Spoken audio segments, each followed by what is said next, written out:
আমি বলতে চাই, ভরা স্টেজে বলতে চাই, দুনিয়াতে আমি সবার সাথে কাজ করছি, ডিহে তাইবের সাথে কাজ করার সুযোগ হয় নাই। কিন্তু মনে প্রাণে কাজ হয় আমাদের ইনশাআল্লাহ।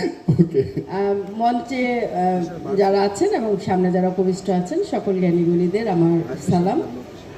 আজকে মৃত্যু 19 এই ফিল্মের শুভ মহরতে এসে আমার অনেক ভালো লাগছে যে তানভীর ভাই পরিচালিত এবং নোমান ভাই প্রযোজিত এই মুভিটি আমার কাছে মনে হচ্ছে রাজদীপা এবং শিশির খুব ভালো করবে।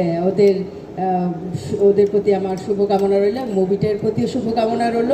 এবং আমার খুব ভালো লাগছে যে আমি কিন্তু প্রযোজক, আমার প্রযোজনা সংস্থা এসজি প্রোডাকশন। আমি যখন ফিল্মে ধস নেমে এসেছিলাম তখন সাহসের সাথে আমি মুভি বানানো পরিকল্পনা করি এবং চিত্রনায়ক ডিএ তাইবকে সাথে নিয়ে আমি পরিমণি এবং পপিকে নিয়ে